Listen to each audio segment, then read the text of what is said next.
Hey everybody. Well, let's record this for the third time. That'll be fun. Anyways, today we're doing a little demo. High-speed polishing. Now, a little backstory. Back in the day, I used to be a professional polisher, if you can call it that.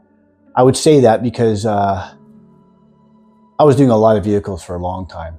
And I was kind of the only one that could do that many vehicles. So I was doing 10 to 15 vehicles a day. I used to work for Audi and I used to work for Volkswagen.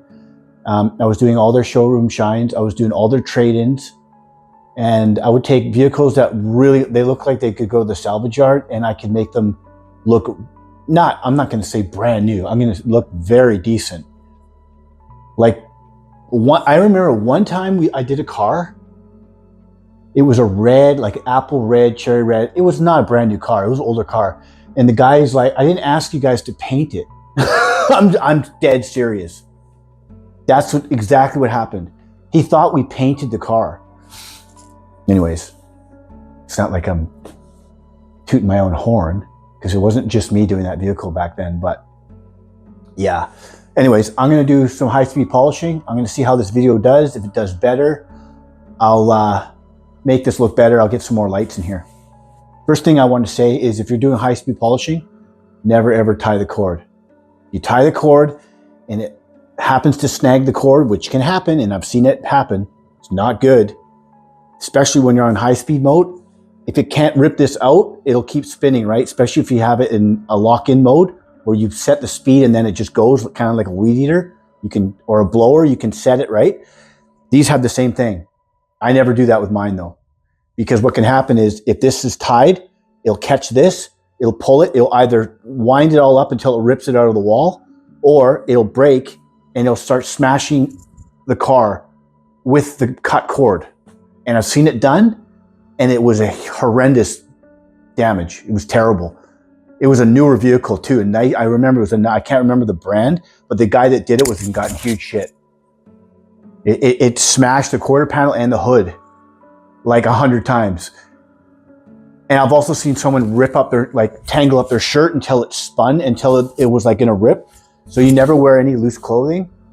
Don't have your earphone buds, or what, back in the day you used to have that. We don't have that problem anymore, but don't wear loose clothing.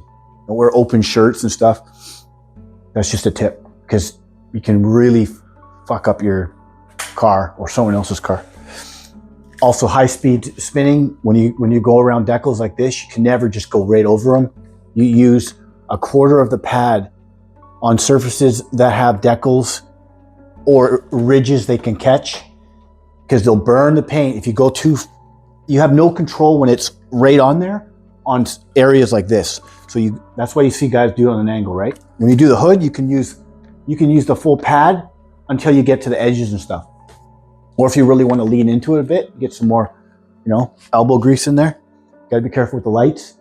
Can't catch these lights at super high speed. You got to feather the trigger. Or you can hit this, burn this. Plastic is different than the paint. You can burn this and you screw it up forever. Or you can rip the light off. Seen that done. You can rip the mirrors off. Yeah, you got to be careful. That's why I want to do a video.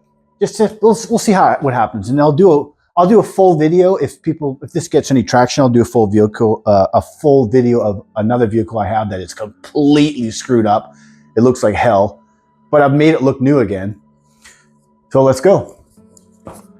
We're going to start on a low speed. So this is a 6-speed. I'm going to start on a 3.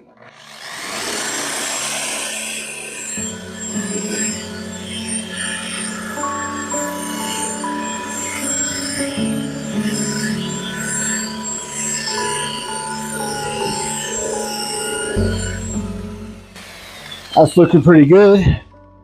I could even speed it up a little bit. I might go to 4.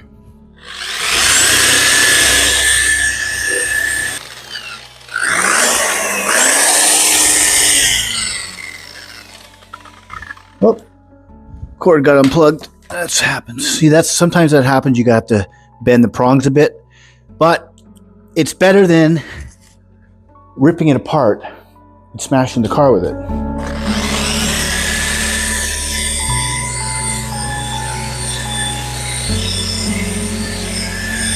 All right, Let's turn it up to high speed.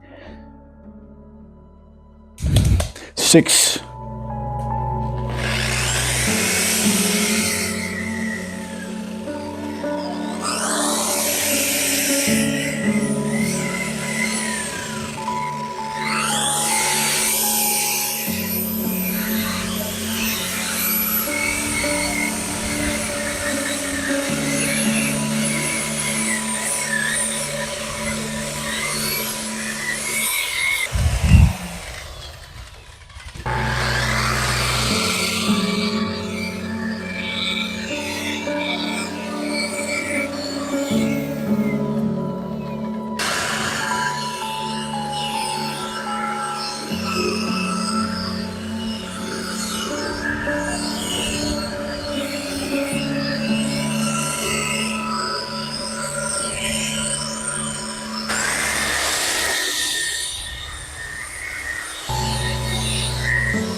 Now we're gonna do, I'm just using mothers for this one. It's a gloss, no big deal, just for a demo. We're gonna put it on a microfiber. We're gonna put one more coat on, do it one more time, and then I'll show you the final wipe down.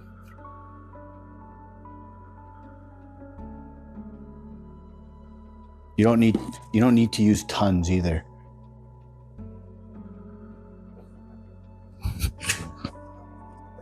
You don't have to go into swirling motion. That actually over time makes swirls. You just have to go back and forth. I don't know who came up with the swirling motion, especially dark cars, black cars, brown, blue, dark blue, it'll show. White is pretty easy, but this car's an 08. This is a 2008.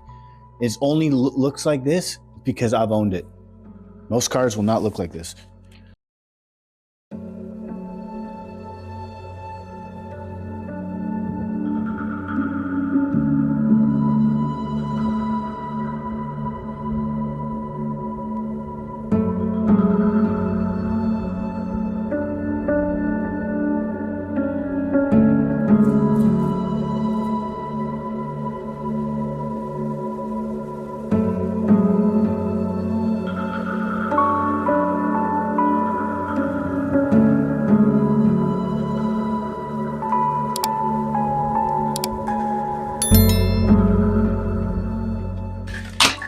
Okay, I think that's, I almost did the whole hood.